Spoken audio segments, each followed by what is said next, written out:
The internet is still reeling from the most explosive political showdown in recent memory. A clash so intense, so brutally one-sided, that it's already being called the moment American conservatism found its voice. When 27-year-old White House Press Secretary Caroline Leavitt stepped onto the set of the global debate, no one expected the sheer demolition that was about to unfold. Across from her sat Ricky Gervais, Oscar host, comedy legend, and self-appointed critic of all things American, smirking like he'd already won. But what happened next wasn't just a debate. It was a masterclass in political combat, a systematic dismantling of smug elitism by a rising star who refused to let her country be the punchline. The question isn't whether Leavitt won. That much is undeniable. The real question is, how did a young woman from a New Hampshire ice cream shop family completely rewrite the rules of political engagement in just 47 minutes? And why is the entire media landscape still struggling to process what they witnessed? The Bayou arena was charged with unprecedented tension. From the moment the studio lights blazed to life, the atmosphere crackled with the kind of electricity usually reserved for championship boxing matches. Every seat in the global debates audience was filled, not with the usual polite observers, but with fired-up partisans on both sides, their loyalties visible in the Make America Great Again hats on one side and the ironic Armageddon Tour shirts on the other. Jake Tapper, usually the picture of composed journalism, looked uncharacteristically tense as he adjusted his earpiece, sensing this wouldn't be a typical moderated discussion. The cameras panned to Gervais first. The British provocateur slouched in his chair with the casual arrogance of a man who'd spent decades eviscerating Hollywood elites at award shows. Then the shot cut to Leavitt, back straight, hands folded, eyes laser-focused. The contrast couldn't have been starker. The aging comedian who built his career on cynicism versus the young political operative radiating quiet intensity.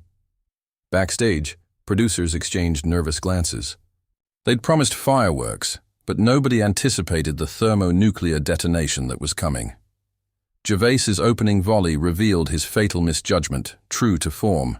Gervais seized the first opportunity to strike, delivering his lines with the precision of a seasoned stand-up. "Let's be honest, Caroline," he began, pausing for the perfect comedic beat.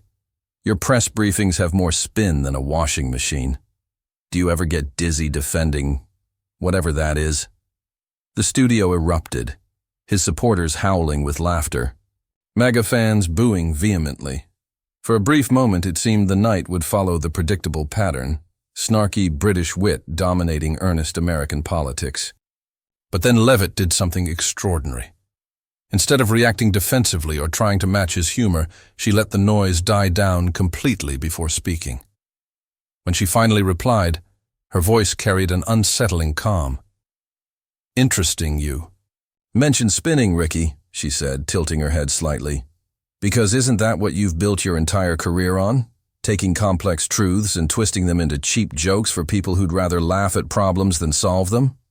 The audience's reaction was visceral, a mix of shocked gasps and thunderous applause. Gervais' smirk faltered for the first time as he realized, too late, that he wasn't dealing with another easily rattled politician. The turning point shattered. Gervais' persona, what followed, wasn't merely a debate. It was a surgical dismantling. Every time Gervais attempted his trademark sarcasm, "Oh, do enlighten us, Caroline, with more of your unique perspectives," Leavitt countered with devastating specifics. "Unique perspectives?" she echoed, raising an eyebrow. "Like 7.4 million new jobs under this administration? Or the fact that small business optimism just hit a 35-year high? But please, Ricky, tell me more about what you learned about American economics from writing The Office." The audience's energy shifted palpably. Where initial laughter at Gervais' jabs had been scattered, now whole sections erupted in cheers for Leavitt. Producers in the control room watched in awe as real-time analytics showed social media engagement, spiking exponentially with each of her rebuttals. Gervais, visibly thrown, committed the cardinal sin of debate. He interrupted. "Oh, come off it. You can't just—" But Leavitt didn't yield. "No, Ricky," she said firmly. You don't get to dismiss facts as boring just because they don't fit your narrative.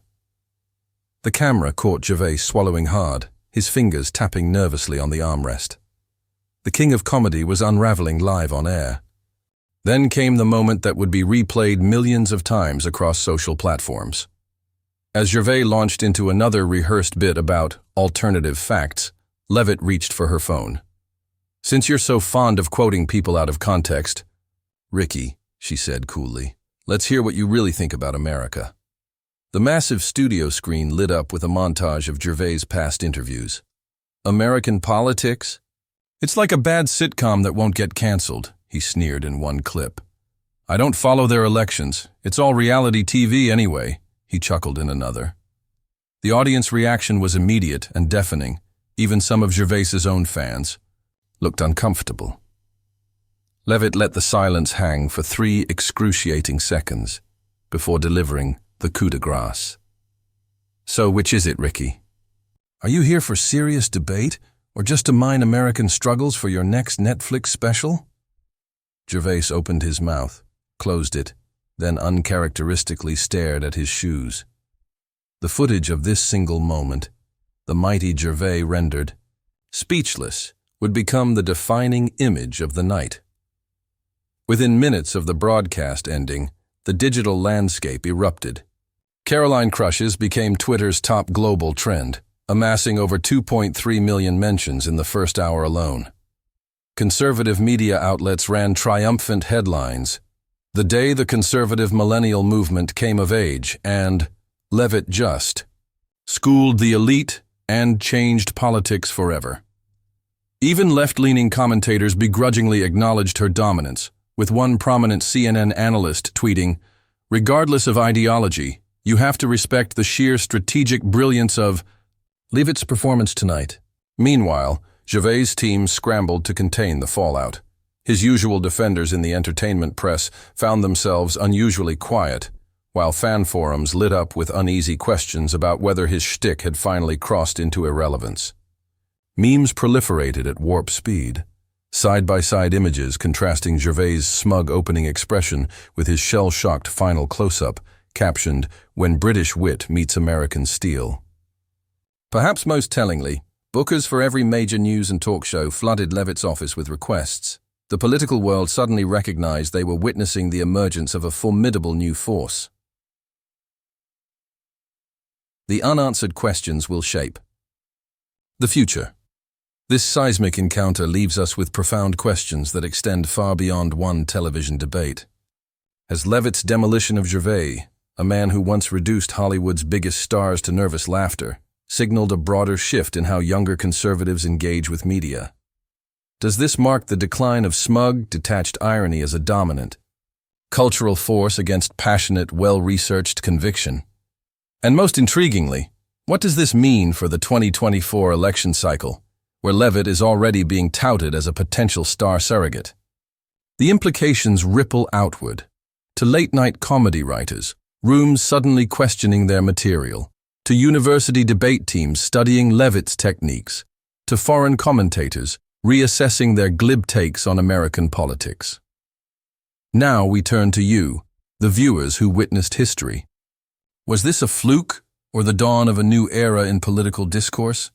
Can Gervais recover from being so thoroughly outmaneuvered on his home turf of verbal combat? And most importantly, who would you rather see Leavitt debate next? The comments are open, and this conversation is just beginning. Don't forget to subscribe, because if tonight proved anything, it's that the most important battles are fought with words, and we'll be here to bring you every electrifying moment.